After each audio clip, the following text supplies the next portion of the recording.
सुप्रभात बच्चों, मैं विनोद कुमार अपनी हिंदी साहित्य की कक्षा में आप सब लोगों का हृदय से अभिवादन करता हूं। आज मैं एक नए वीडियो के साथ आपके सामने फिर से प्रस्तुत हुआ हूं।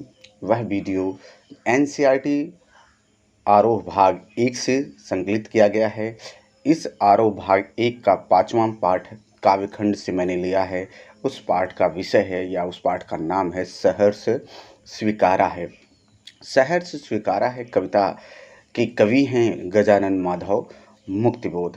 सहर्ष स्वीकारा, सहर्ष शब्द से ही बड़ी खुशी, सहर्ष मतलब खुशी, खुशीपूर्वक या खुशीपूर्वक स्वीकारा है अर्थात स्वीकार किया है। कहने का मतलब अगर इस विषय या का अर्थ निकाला जाए तो खुशीपूर्ण स्वीकार की गई बातें। अब यह लेखक कैसे इस बात को आपके सामने प्रस्तुत करता है, कैसे उसका जो सहर्ष स्वीकारना है, खुशीपूर्वक स्वीकारना है जो जीवन में उसके मिला है, वह किस प्रकार हमारे और आपके लिए एक प्रेरणा का स्रोत बना हुआ है, उसी बात को इस कविता में दर्शाने की कोशिश की गई है। सहर्ष स्वीकारा है कविता मुक्तिबोध की निजी जीवन का अनुभव है। उन्हीं के अनुभवों पर आधारित यह कविता है। कवि अपनी प्रेरणा के स्रोत को अज्ञात रखता है, किसी को बताता नहीं है। इस कविता का तुम माँ है या पत्नी है या प्रेयसी है या बहन या कोई और इसका रहस्य बना हुआ है। कहने का मतलब थोड़ी सी ये रहस्यवादी कविता है। इसका भाव यदि आप समझेंगे, चाहे पत्नी को मानकर करिए, इसका भाव स्पष्ट करिए, चाहे प्रेयसी को मानकर, चाहे माँ को मानकर, चाहे भाई बहन किसी को भी मानकर आप इसका भाव समझ सकते हैं।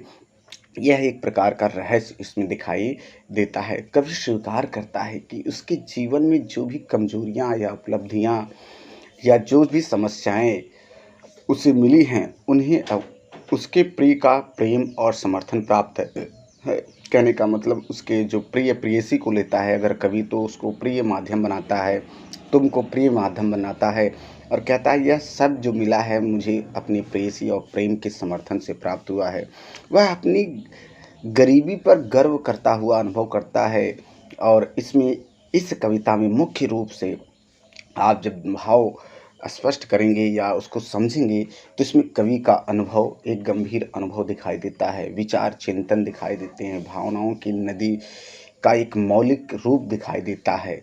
ये सब प्रिय के प्रेम को प्राप्त करते हुए यह कवि इसमें दिखाता है। प्रिय का संबल या साथ प्राप्त करने के बाद ही ये सारी चीज़ें उसके भावनाएं इस कविता में स्पष्ट हैं। कहने का तात्पर्य अगर एक प्रकार फिर से देख लिया जाए तो ये सब जो उसको भावनाओं की नदी का जो मौलिक रूप है, विचार चिंतन गंभीर अनुभव है और गरीबी पर जो गर्व करता है, इस सब प्रिय के प्रेम का ही साथ पाकर ही इसे प्राप्त हुआ है। तो ये कविता का थोड़ा सा एक शुरुआत भूमिका है जिसको मैं बताना चाहता था आपको, ताकि आप कविता को अच्छे से समझ सकें। तो सबसे पहले मैं, जब भी आप देखिए बोर्ड की परीक्षा देने जाएंगे तो उसमें बहुविकल्पी प्रश्नों का संकलन अब हो रहा है और बहुविकल्पी प्रश्नों के संकलन में आपसे कवि के जीवन परिचय पर आधारित भी प्रश्न पूछे जाएंगे। इसलिए जब भी कवि का जीवन परिचय बताया जाए तो एनसीईआरटी की मेन बुक में जितना दिया है उसको ज़रूर तैयार कर लीजिए। उसी का अवलोकन हम करने चल रहे हैं, उसी से संबंधित जीवन परिचय हम बताने चल रहे हैं। तो गजानन माधव मुक्तिबोध का जीवन परिचय इस प्रकार है, ध्यान से सुनिए कि गजानन माधव मुक्तिबोध का जन्म 13 नवंबर सन 1917 श्योपुर ग्वालियर मध्य प्रदेश में हुआ था। इनकी प्रमुख रचनाएं चांद का मुंह टेढ़ा है, भूरी भूरी खाक धूल कविता संग्रह हैं, काठ का सपना, विपात्र, सतह से उठता आदमी कथा साहित्य है, कामायनी एक पुनर्विचार। कामायनी जैसा कि आप लोगों को पता है कि जयशंकर प्रसाद द्वारा लिखा गया एक महाकाव्य है, उसी पर इनका एक पुनर्विचार है, कामायनी एक पुनर्विचार। नई कविता का आत्मसंघर्ष, नए साहित्य का सौंदर्य। अब आखिरी रचना क्यों नाम से है, इनकी आखिरी रचना क्यों नाम से है। समीक्षा की समस्या, एक साहित्यिक डायरी आलोचना है इनकी। भारत, इतिहास और संस्कृति, ये इनकी प्रमुख रचनाएं हैं।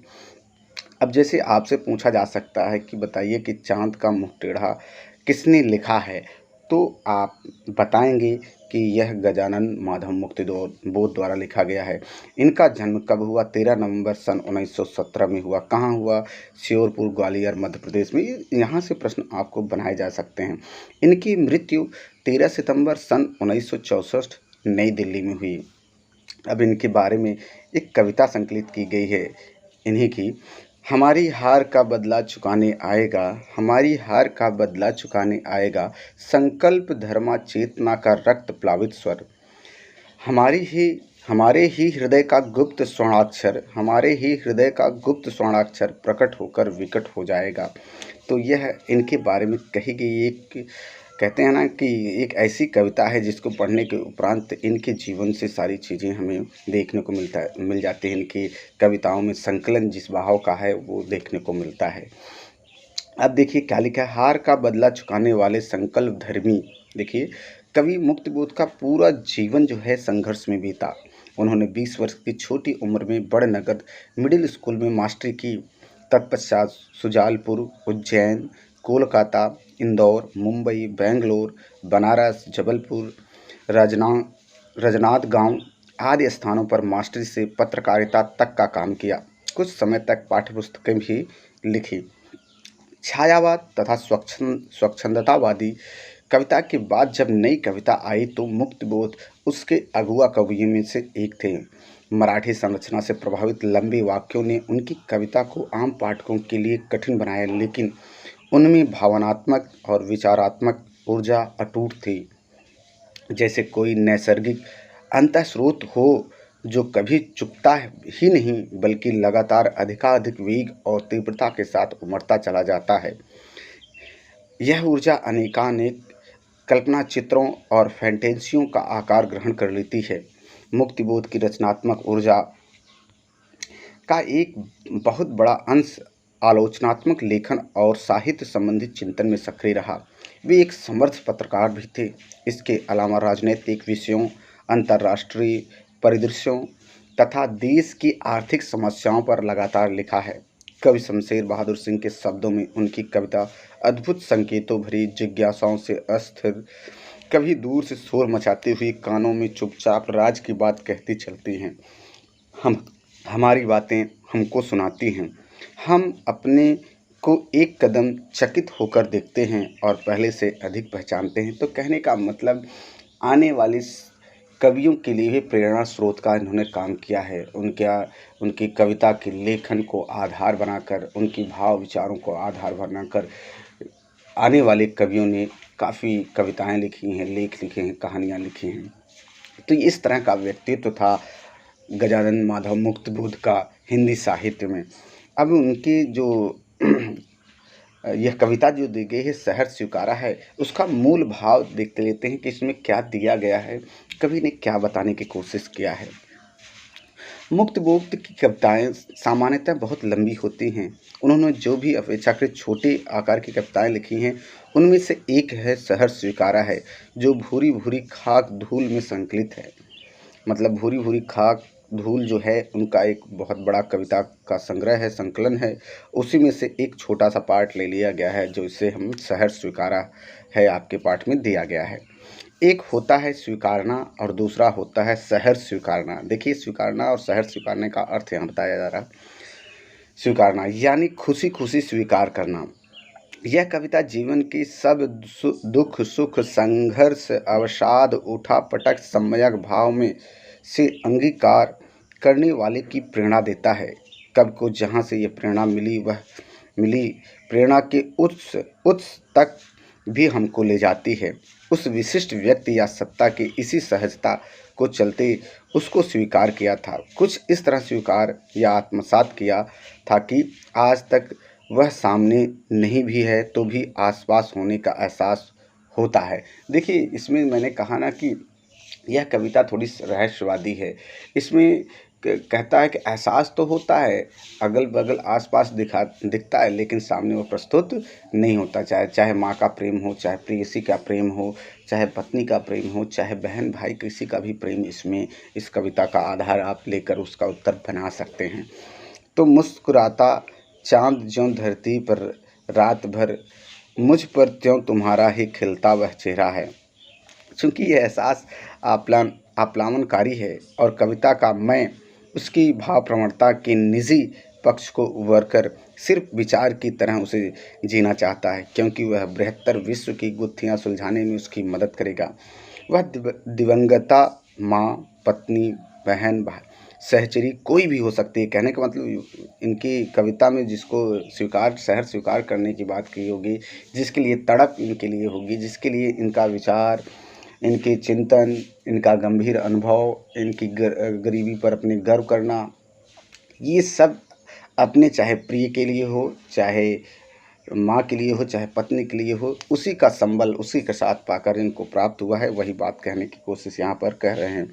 सहज स्नेह की ऊष्मा जब विरह में अग्निशिखा से उद्दीप्त हो उठी है, थोड़ी थोड़ी सी निसंगता भी एकदम से जरूरी हो गई है। वह चाहने लगा है मोह मुक्ति, मोह से मुक्ति वह पाना चाहता है। चाहने लगा है कि भूलने की प्रक्रिया एक अमावस की तरह उसके भीतर इस तरह घटित हो कि चाँद जरा सा ओट हो ले। कहने का मतलब वो भूलना भी चाहता है। अंधेरे से सामना हो तो चित्त की ताकत बढ़े, मतलब उसके चिंतन की ताकत, उसकी सोच की ताकत बढ़े।